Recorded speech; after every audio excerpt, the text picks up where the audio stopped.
Hello friends, welcome to my YouTube channel. So today we are going to talk about a disability. It is the fifth one. Fifth part है basically a form of inclusion and exclusion with respect to India. So if I'm talking about a disability, so a disability is an impairment that may be a cognitive, developmental, intellectual, mental, physical, sensory, or maybe a combination of these. They can be innate or acquired, but it actually affects a person's life or activities.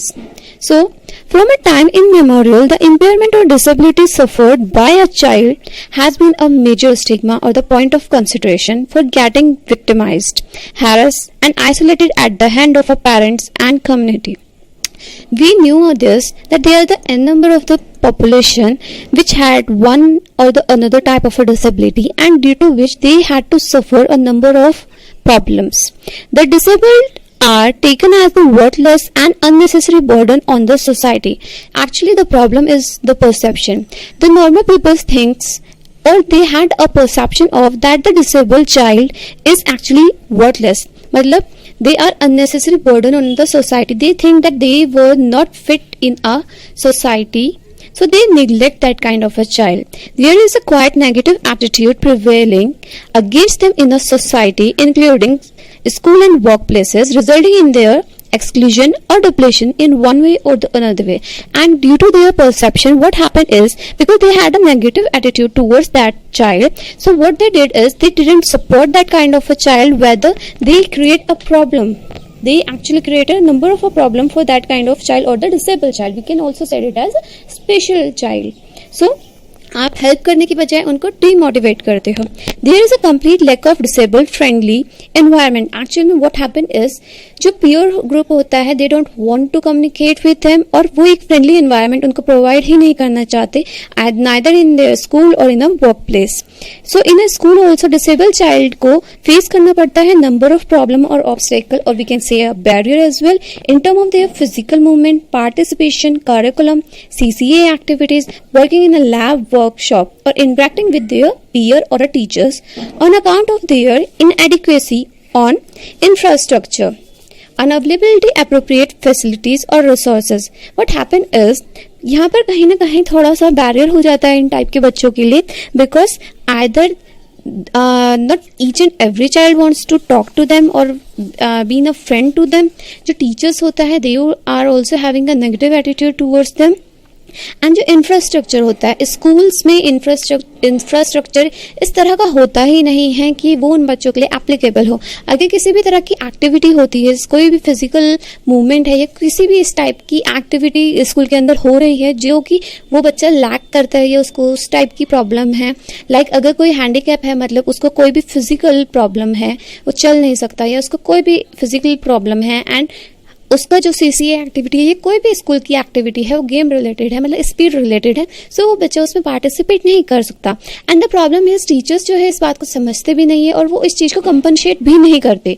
They don't realize that thing कि अगर बच्चा एक activity में participate नहीं कर रहा, तो may be उस चीज को किसी और चीज से कंपनसेट करे, कोई उसको इस टाइप का एक्टिविटी प्रोवाइड कर दे, सो दैट उस बच्चे को भी फील हो कि okay, he is also a part of the school और he is also a part of that class.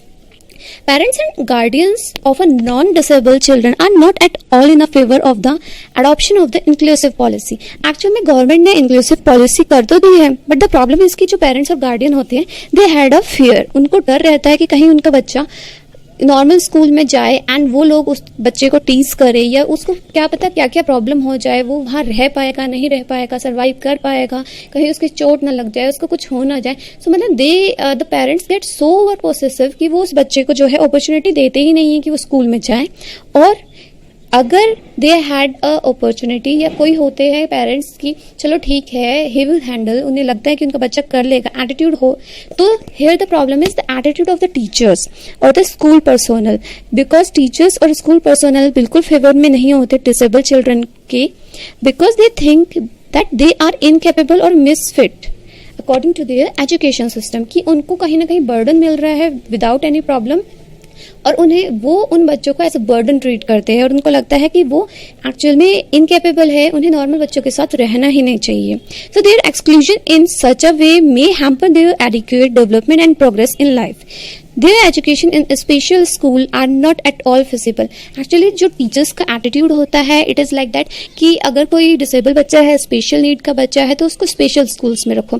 But the problem is that they are the n number of the disability and how can a government और anybody provide so much schools. आप कैसे इतने सारे schools provide कर सकते हो? अब हर disability अगर किसी एरिया के अंदर है, वहाँ पे 5 बच्चे हैं, तो उन 5 बच्चों के लिए एक स्कूल नहीं खुल सकता. या फिर एक्चुअली स्कूल जो है, जो मेजर डिसेबिलिटी है, उसके लिए स्कूल्स अवेलेबल है.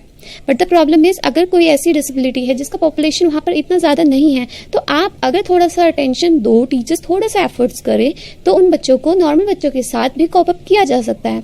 But and the problem is कि चलो ठीक है, आपने उनको एक आइसोलेटेड एक स्पेशल स्कूल्स में करवा दिया, ठीक है, बट आफ्टर सम टाइम उनको सोसाइटी में तो आना ही है. उस टाइम तो वो लोग सोशलाइज होएंगे.